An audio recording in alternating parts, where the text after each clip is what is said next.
All right. I hope everybody's enjoying their meals and mingling and getting to know your community members. I wanted to capture your attention just for a moment. I wanted to read a few words that I had wrote just for today, and I wanted to share those words with you guys, my community, and encourage you all to have seconds again. And if you haven't had anything to eat, please help yourself. But we're gonna read this little speech, so you can pay attention if you want to. You don't have to, but I'm gonna read. So Dr. Martin Luther King had a dream. We all know this. We know it well. We know his dream was that of equality and unity and love and compassion for the fellow person and pride in being black in America.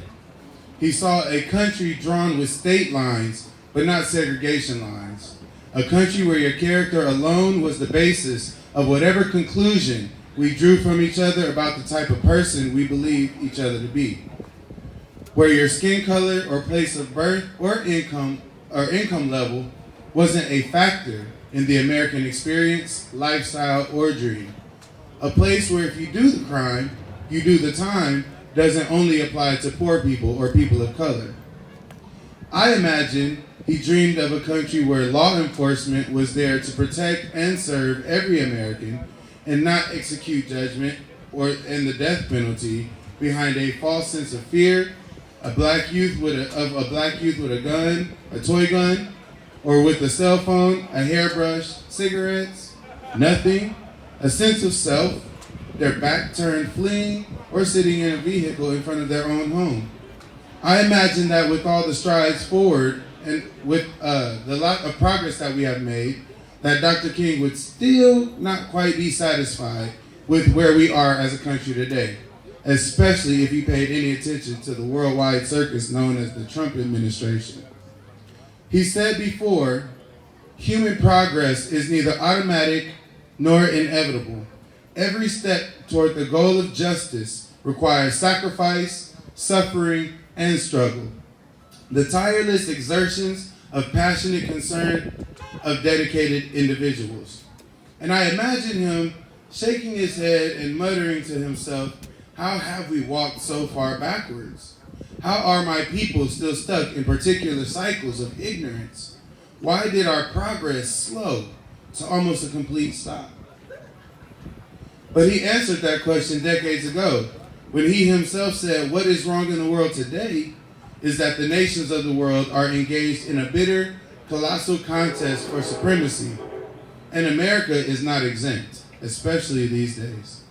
Our country is in such a state of division after all these years of progress that we can't even unanimously decide or agree on what is morally sound. We are divided on who deserves health care, who deserves respect, education, protection, heck, even who can serve in our military.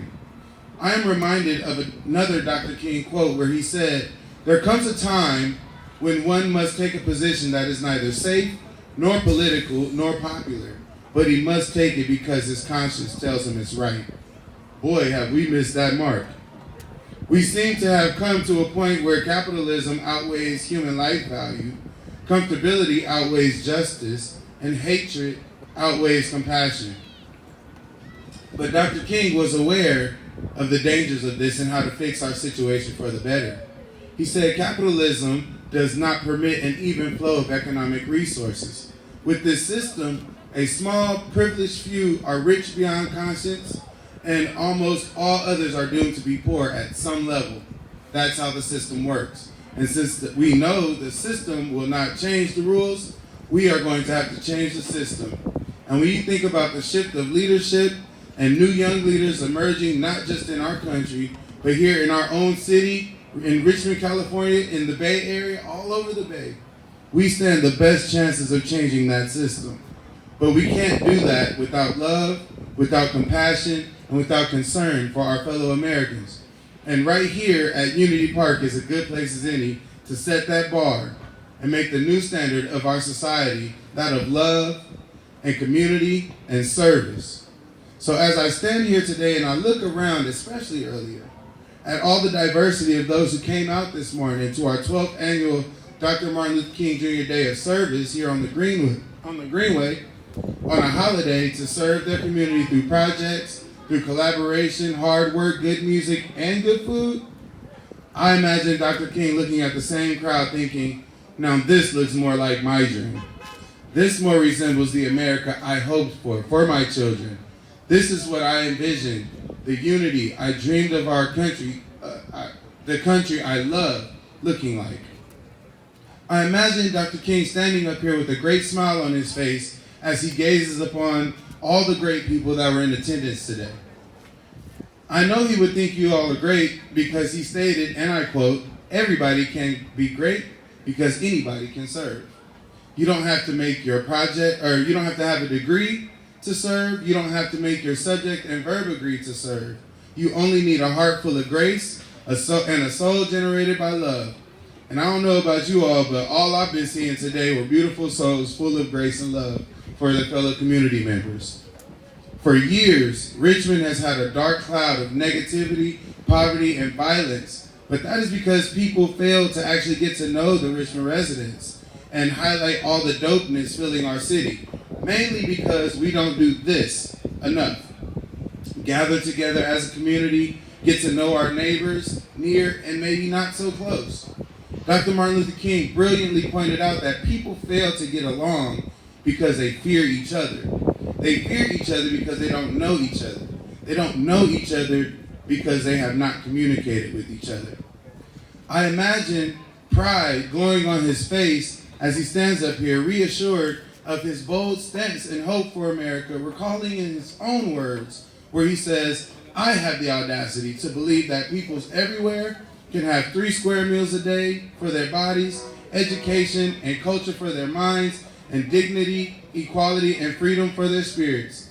And here today, right now, we have a unique chance in Richmond, California to shape our future and make sure that no Richmond resident has to suffer needlessly or go without, as long as we continue to show concern and take action to help look out for and show compassion to our fellow man. When designing this event's outreach material, it was brought to my attention multiple times that maybe given the current temperature of our country, if having Dr. Martin Luther King in front of a flag was the best way to represent him. And I thought about it, and my answer is, hell yes it is. Because Dr. King loved his country and loved his people. And he probably recognized early on that given our history, to live, survive, and thrive in America as a person of color is definitely as patriotic and as American as you can get. So as we honor him today and celebrate together on this beautiful Monday, I will leave you with this, a quote from Robert F. Kennedy, who was friends with Dr. Martin Luther King and Cesar Chavez, where he said, and I quote, "We can move in that direction as a country in greater polarization, blacks among blacks and whites among whites, filled with hatred toward one another.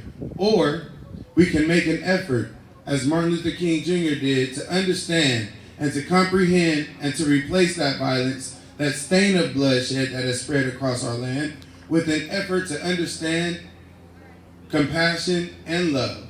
What we need in the United States is not division. What we need in the United States is not hatred.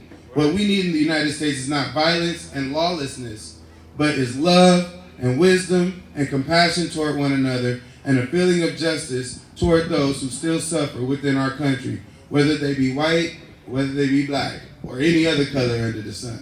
Thank you.